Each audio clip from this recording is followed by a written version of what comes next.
Every time politicians say, nobody's coming for your guns, the shelves tell a different story. Imports vanish overnight, prices skyrocket, and the guns that seemed untouchable yesterday suddenly feel like they're on borrowed time. Here's the ugly truth. Bans don't always hit with a bang. They creep in with paperwork, restrictions, and little loopholes that turn into brick walls. 1 minute you're free to buy, the next minute you're hunting forums, paying triple, and wondering why you didn't move sooner. That's why this countdown matters. These aren't just any firearms, they're the ones that raise eyebrows in courtrooms, get dragged into press conferences, and end up as scapegoats in the endless fight over control. Some of them you can still grab without hassle, but for how long? Stick around until number 1, because that's the model every politician secretly dreams of banning first. And while you're here, hit that like button so more people see this before it's too late.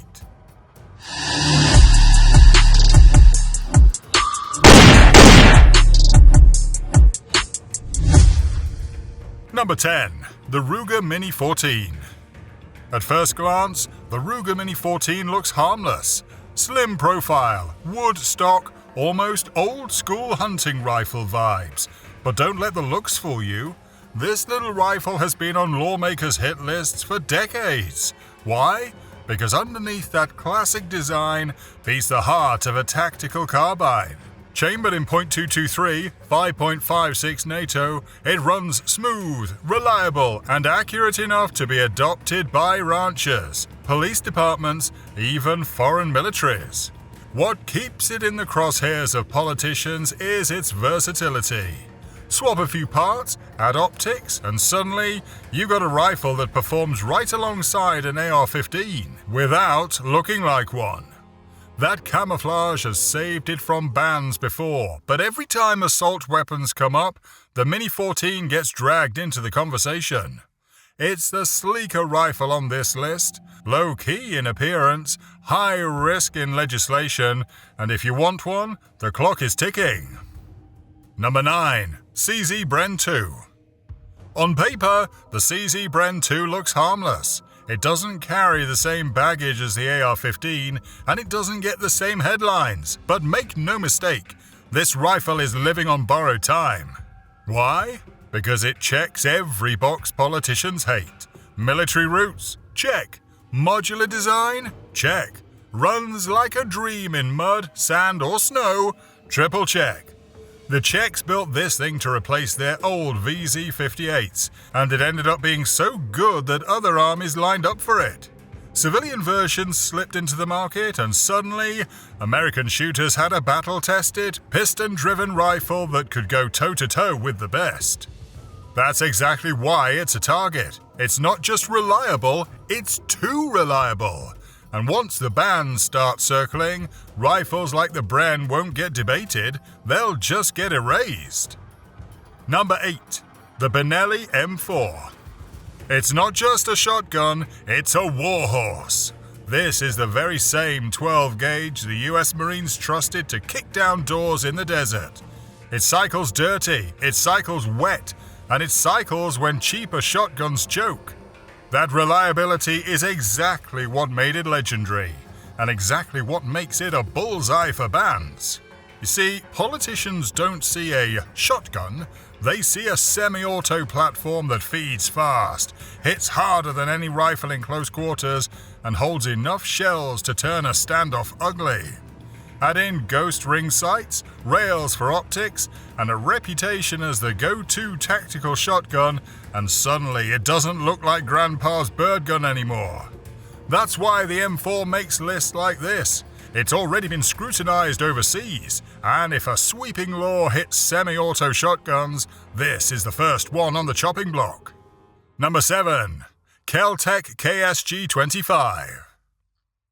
If there's one shotgun that screams, "Ban me first," it's this monster.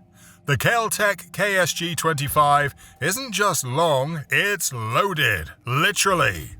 2 tubes, 24 shells plus 1 in the chamber, Do the math. That's a fire hose of a 12 gauge, ready to go before you even think about reloading.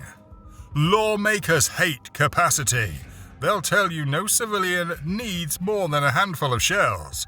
So when they see a pump action that can spit out over 24 rounds of buckshot or slugs, their pens start twitching.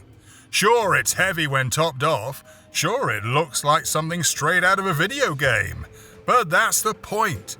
The KSG-25 gives ordinary folks power that politicians think should only belong to the state. And that makes it a prime target for the next round of restrictions. Get one now because this beast won't slip under the radar much longer. Number 6. Glock Pistols. Here's the scary part. It's not just the exotic rifles or the crazy shotguns that get banned first. It's the everyday sidearm. And no pistol is more everyday than a Glock. Think about it. Police carry them. Civilians carry them. Armies use them. Millions of Glocks are already out there. Simple, rugged, and nearly indestructible. That's exactly what makes them both loved and feared. One politician even admitted off the record, if we could ban just one pistol, it'd be the Glock. Why? Because it's everywhere, and it works. The polymer frame was revolutionary. The trigger is consistent, and it runs filthy without complaint. To gun owners, that's reliability. To lawmakers, it's a nightmare. A pistol this common means control is harder, and when control is the end game, the Glock becomes target number 1. Number 5. Saiga 12. This gun has always lived on borrowed time. One glance at it and you know why. It's an AK at heart, but instead of 7.62, it's throwing 12 gauge slugs and buckshot. Semi-auto, detachable mags, even drums. This isn't your granddad's bird gun, it's a battlefield shotgun disguised as a civilian import. And governments noticed. The Saiga 12 has been banned, unbanned, and restricted so many times it feels like a ghost gun that somehow keeps slipping through the cracks. Import laws choke it, then the courts loosen it, then the price skyrockets like clockwork. That cycle alone tells you everything. The Saiga isn't just controversial, it's unstable in the market. One stroke of a pen and they vanish. One loophole later, they trickle back. Owning one feels less like buying a firearm and more like holding contraband the state hasn't caught up to yet. Number 4.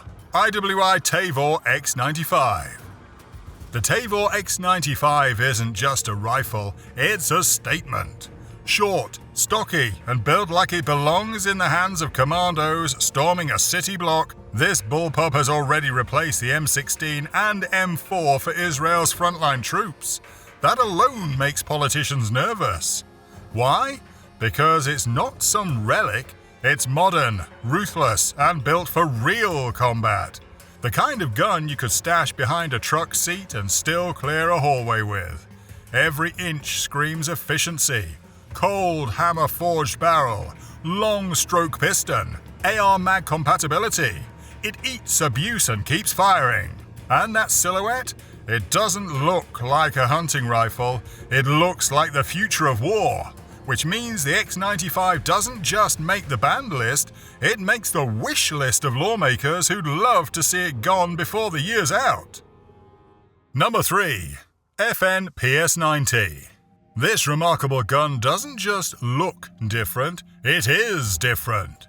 That space-age bullpup frame, the top-mounted 50-round magazine, and the whisper-fast 5.7x28mm round make it feel like a firearm pulled straight from a movie prop department.